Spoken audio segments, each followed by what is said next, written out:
45장 9절 10절 말씀 봉독합니다. 이사야 45장 9절 10절 말씀 같이 봉독합니다. 질그릇줄 한 조각 같은 자가 자기를 지으신 이와 더불어 다툴진대 화 있을진저 지늘기 토기장에게 너는 무엇을 만드느냐 또는 내가 만든 것이 그는 손이 없다 말할 수 있겠느냐. 아버지에게는 무엇을 낳았소 하고 어머니에게는 무엇을 낳으려고 해산의 수고를 하였소 하고 묻는 화가 있을진저. 아멘. 아멘. 오늘 말씀은 여호와 하나님께서 전 우주에 대한 절대 주권을 가지고 있음을 비유를 들어 설명하는 것을 내용을 하고 있습니다. 여호와께 심판을 받을 사람이 여기 나오고 있습니다. 먼저 자신을 지으신 이와 더불어 다투는 피조물입니다. 9절입니다. 질그릇에 대한 말씀이 나오는데요. 하나님은 토기장이와 어머니와 아버지로 비유되고 있습니다. 토기장이가 자기 마음대로 그릇을 만들 권한이 있고 자식은 아버지와 어머니에 대해 자신을 낳은 것에 대해서 그럴 권한이 있냐고 항의할 권리가 없는 것처럼 여호와께서 세상의 주권자로서 절대 주권을 행하시는 일에 대해서 못마땅하다고 항의할 사람은 없다는 것입니다. 하나님께서 영원한 경륜과 깊은 지혜를 바탕으로 당신의 계획대로 사람을 창조하셨습니다. 그래서 인간은 피조물에 불과하며 지혜가 짧은 인간은 그 일에 대해서 불평할 수 없다는 것입니다. 그래서 하나님의 창조하심에 대해서 하나님의 역사하심에 대해서 불평하는 것, 이것은 있을 수 없는 일이다 말씀이죠. 피조물인 인간이 절대 주권자 여호와의 역사하심을 불평할 수 없다는 것입니다. 두 번째로 창조주께 묻고 따지는 피조물, 창조주께 묻고 따지는 피조물은 이것은 있을 수 없는 일이다 그 말씀입니다. 거기 말씀 9절 또 후반부 보면 이렇게 말씀합니다. 내가 만든 것이 그는 손이 없다고 창조주에게 말하고 있습니다. 그렇게 말한다고 했습니다. 창조주가 행한 바를 형편없는 것이며 받아들일 수 없다고, 받아들이지 못하겠다고 조롱하는 말입니다. 그러니까 그 작품을 놓고 왜 여기 손이 없냐, 손이 없네 하고 조롱한다는 거죠. 뭐가 부족하네 하고 조롱한다는 거죠. 그것이 바로 내가 만든 것이 피조물이죠. 그는 손이 없다 이렇게 말할 수 있겠느냐 그렇게 말씀하고 있습니다. 피조물에게는 이렇게 말할 자격이 전혀 없다는 말씀입니다.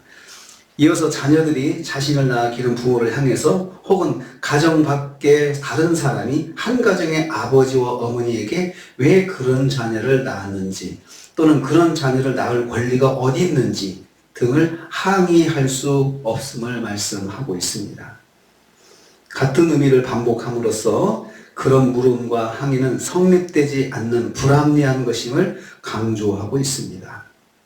그래서 피조물이 여호와 하나님의 주권을 판단하는 것 있을 수 없다는 것입니다. 그러니까 누구에 대해서 하나님의 피조물에 대해서 이러쿵저러쿵 하는 것은 그것은 하나님의 절대 주권을 침해하는 것입니다. 하나님의 뜻 가운데서 만드신 것이기 때문입니다. 그래서 하나님의 피조물, 자연, 만물을 봐도 그렇고요. 감탄만 나오죠. 감탄만 나오죠. 그럼에도 불구하고 그렇게 하는 사람들이 또 있습니다. 그래서 9절 10절 말씀 또 보면 그럼에도 불구하고 묻고 따지는 자에게는 화가 있을지어다. 화가 있다라고 말씀합니다. 화가 있다는 말은 하나님의 심판을 받는다는 뜻입니다. 조물주에 대해 그가 하는 일을 놓고 잘못됐다고 쟁론하는 일이 있을 수 없다는 사실을 강조하고 있습니다. 그렇게 하는 사람들은 대개 교만한 인간들이고 불경건한 사람들, 나약하고 초변 인생들이 이처럼 하나님에 대해서 쟁론할 수 있습니다. 쟁론하는 사람들이 있습니다. 이럴 경우 빛이 아닌 어둠이 덮치는 상황, 평안이 아닌 환란이 역사할 때, 그럴 때 사람들이 그걸 놓고 왈가왈가 이야기를 합니다. 하나님의 창조주 되심을 인정한다 하면 하나님의 행사, 하나님의 결정, 하나님이 나타내시는 모든 일에 대해서 결코 항의할 수도 없고 부정할 수도 없다는 말씀입니다. 그럼에도 불구하고 하나님께 불평하고 따지고 항쟁하고 싸우는 사람들, 이 사람들은 반드시 심판을 받을 것이다. 그래서 화 있을진저라고 말씀하고 있습니다. 두 번 말씀하죠. 9절에도 화 있을진저, 10절에도 화 있을진저 그렇게 말하고 있습니다. 심판을 받을 것이다. 그래서 우리가 살면서 우리가 믿음 생활하면서 하나님께 할 수 있는 말과 하지 않아야 할 말들이 있습니다. 아무리 속상해도 아무리 마음에 들지 않아도 하나님께 할 수 없는 말들이 있습니다. 그 중에 하나가 따지는 것입니다. 하나님께 이렇고 따지는 거죠. 하나님께서 하신 일에 대해서 따지는 것, 이것은 하나님께 도전하는 것입니다. 여호와 하나님의 주권에 도전하는 것이고 이것은 곧 심판을 받을 것이다. 여기서 말할 수 있겠느냐, 말한다, 이런 말들은 지속적인 불평을 말하면 계속해서 말하는 거예요. 우리도 속상하면 한두 번 탐식하면서 주님 왜 그렇습니까? 라고 말을 할 수 있죠. 그런데 그냥 한두 번 하고 속상한 마음을 표현하는 거 이상으로 지속적으로 따지는 거 있잖아요. 이것은 하나님에 대한 도전입니다. 하나님의 도전입니다. 이런 사람들 반드시 하나님께서 심판하신다. 오늘 말씀은 우리에게 하나님의 주권에 대해서 인정하라고 말씀하는 것입니다. 하나님의 주권은 하나님께서 이렇게 하시고 저렇게 하시는 것에 대해서 아멘하고 받아들여야 된다는 거죠. 우리도 내 것에 대해서 내가 이렇게 하고 이렇게 하잖아요. 집안에 있는 가구 내 마음대로 이렇게 놓고 이렇게 놓고 내 거니까 내 마음대로 하잖아요. 이것을 주권이라고 합니다.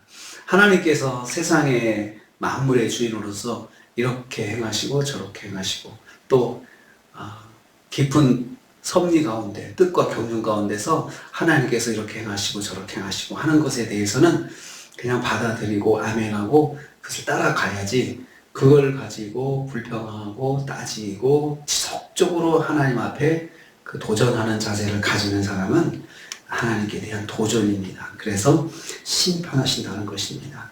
우리가 하루를 삽니다.